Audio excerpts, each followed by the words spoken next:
Hi everyone, in this video we would be studying the different types of locks on a high level, and we would also study why do we require two-phase locking and rigorous two-phase locking protocol. Apart from that, we would be looking into what is this cascading abort and deadlock problem. Okay, so all these topics comes under this pessimistic concurrency control, which is generally used by databases to implement the isolation levels, which we have already studied in the previous video. So let's get started. So in the last video, we saw all the problems which generally occurs when multiple transactions run concurrently. And we also talked about the different types of isolation levels which are being used in order to prevent this kind of problems, right? So if this isolation levels are preventing this problems, then why are we learning a concurrency control technique like pessimistic or multiversion? So let's try to understand that with the help of one analogy. So I believe that we all might have used this sort function in our programming language, like let's say C++. So this sort function basically takes unsorted array and gives us the sorted array, right? C++ might be using some kind of algorithm in order to implement this sort function, right? It can use merge sort, bubble sort, or quick sort, or whatnot. Similarly, so although this isolation levels are preventing these problems, but behind the scenes, databases uses some kind of protocol. So that protocol can be either two-phase locking, rigorous two-phase locking, snapshot isolation, etc. Okay. So I hope now you are cleared about why are we learning this concurrency control technique. So now let's try to understand the types of locks on a high level. So over here we have two types of locks, shared lock and exclusive lock. So whenever any transaction wants to perform a read operation on a specific row or a write operation on a specific row, in that case it needs a lock. So for reading purpose, it will be using this shared lock, and for writing purpose, it will be using this exclusive lock. Okay. Now the first thing is, let's say this transaction 1 wants to read a specific row. So it will first take the shared lock on that particular row and then perform the read operation, right? So if this transaction 1 is performing a read operation, at the same time, transaction 2 can also perform the read operation by taking the shared lock. So multiple transaction can take the shared locks on the same row at the same time. Okay. This is allowed. But if transaction 1 wants to perform an update on a specific row, in that case, it will first get the exclusive lock and start the update operation, right? In that case, transaction 2 is not allowed to either take a shared lock or an exclusive lock on the same row. Okay.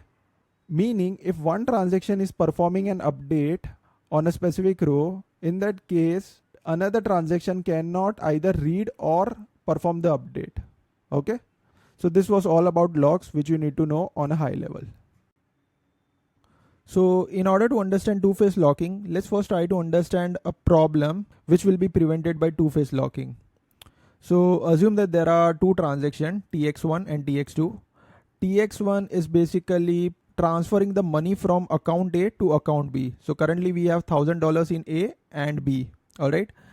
And transaction 2 is just reading the total number of money which we have in both the accounts. All right. So let's execute these steps one by one. So first of all, this transaction 1 will get the exclusive lock on A. Okay, because it wants to update this value of A. So then it will read the value of A. So it is 1000.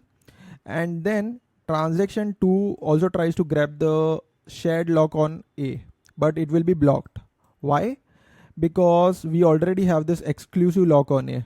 Okay. Now transaction 1 will update the value of A. So now it will become 900. Okay. Then it will unlock this lock over here. After that, since we don't have the lock over here anymore, the transaction 2 will be able to get this shared lock. Okay. And it will read the value of A. So the value of A is 900. All right. and after that it unlocks A and again grabs the lock on B because it wants to read the value of B. Okay, by the way, this is a shared lock. Once it gets the lock on B, this transaction 1 also tries to get the lock on B, and this is the exclusive lock. But the point to note over here is we already have the shared lock over here. So if even one transaction is reading or even one transaction is having the shared lock, no other transaction can get the exclusive lock on that particular row. So this will be blocked, and transaction 2 will then read the value of B. So it is 1000. So 900 plus 1000, which is nothing but 1900, right? Then it will finally unlock B and commit the changes. Okay, and transaction 1 will obviously be unblocked because we have unlocked this B, right? And so the transaction 1 will then read the value of B and update it by 100. So this 1000 will become 1100, and finally it will unlock B and commit the changes. Okay, so I hope you noticed this problem. The problem is at any given point of time we should be reading that the total amount of money was 2000, right? Before this transaction 1 happened, that time we had 1000 and 1000, which is 2000, and after this transaction happened, we should be having 900 plus 1100, which is 2000. But this transaction 2 read the inconsistent values. That is, it read the new value of A, right? And it read the old value of B. So earlier this B was 1000, so it read 1000. And this is read inconsistency. And this problem is often called as read skew problem. Okay? So such kind of problems can happen in many applications. So we need to prevent that. So in order to prevent that, we generally use two-phase locking. So now let's try to understand this two-phase locking protocol and try to use the protocol on the same example. Okay. So this protocol says that we have to divide our transaction into two phases. Point to note over here is I'm not saying two half. I'm saying two phases, wherein the first phase is the growing phase where we can get as many locks as we want. And the second phase is the shrinking phase where if we release one lock, we are not allowed to take locks again. Okay. So over here, the mistake which we did is we got the lock and unlocked the lock, which was okay. But once we unlock the lock, according to two-phase locking, we are not supposed to get another lock. So here we got the another lock, right? So in this case, the graph of transaction 1 would look something like this, wherein here we got the lock, then we unlocked, then again we got, and then we unlocked. Okay, so this is how the graph of TX1 will look like. But the two-phase locking says that the graph of any transaction should look something like this. Okay, so now let's see the same example. Like, let's see how exactly we use two-phase locking on that same example. So again, we have this two bank accounts which has $1,000 in each, and we have this two transactions wherein the first one is trying to transfer $100 from A to B. Okay, and this transaction 2 is just kind of reading the total number of money. Okay, so first of all, transaction 1 will try to get the exclusive lock on A, right? Then it will read the value of A, which is 1000. Then transaction 2 will try to get the shared lock on A, but obviously it will be blocked because we already have this exclusive lock on A. Then transaction 1 will update the value of A by 100.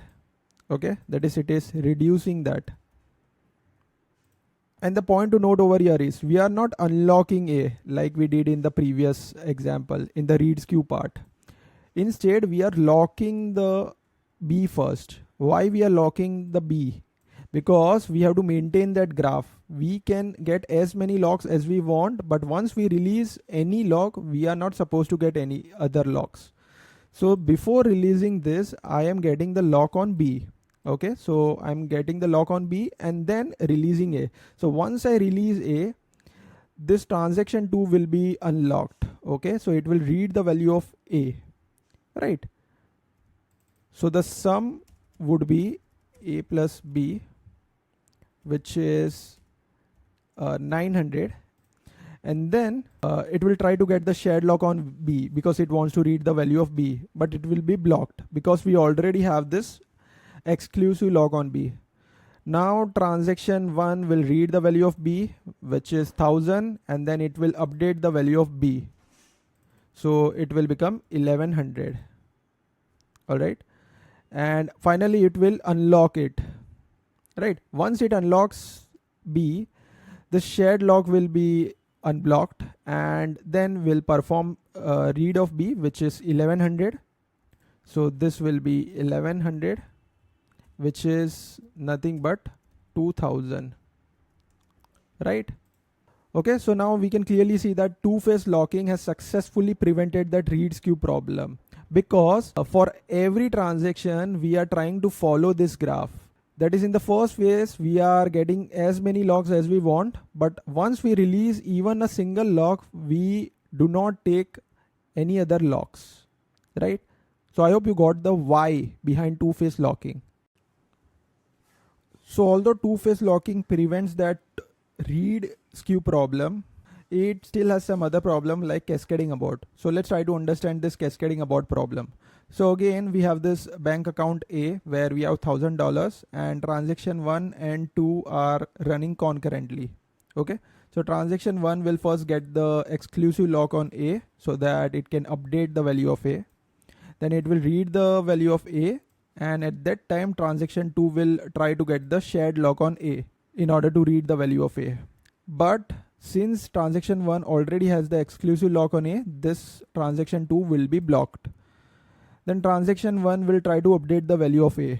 Okay, so it will then become 900, right? And after that, after writing this, it will unlock A. So once the transaction 1 unlocks the lock on A, transaction 2 will be unblocked. Okay, it will be able to get this shared lock on A, and that's why it will perform the read operation. So the transaction 2 will think that the value of A is 900. All right, it is 900.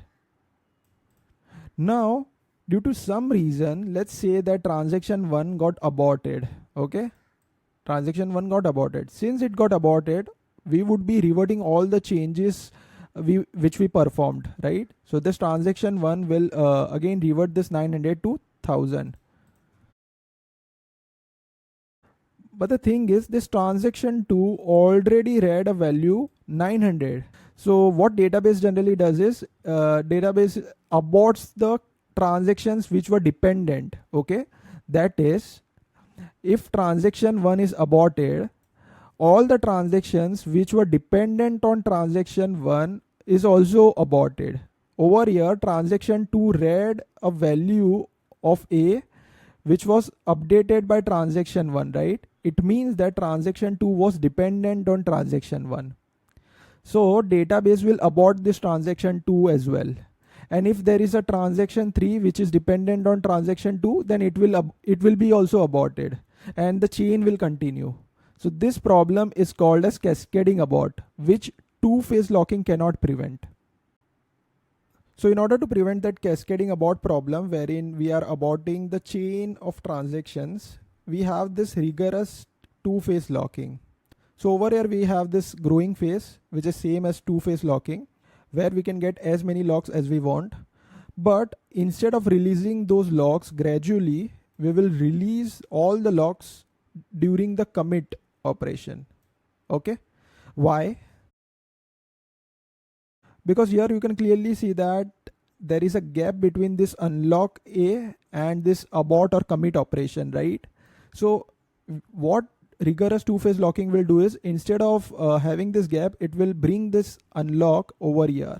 That's why this transaction 2 will not be able to read until either this transaction 1 is committed or aborted. Okay, right? So it would look something like this, wherein you can get the locks as usual, but you are only able to unlock those locks during the commit operation, like this. So it means that transaction 2 cannot read the value of A and B until this transaction 1 commits or aborts, right? So this is the advantage of rigorous two-phase locking. Basically, it helps us to prevent that cascading abort problem. So although the rigorous two-phase locking prevents that cascading abort problem, it still has this deadlock. And this deadlock is even present in the basic two-phase locking, which we saw earlier in this video. Okay. So let's try to understand what is deadlock.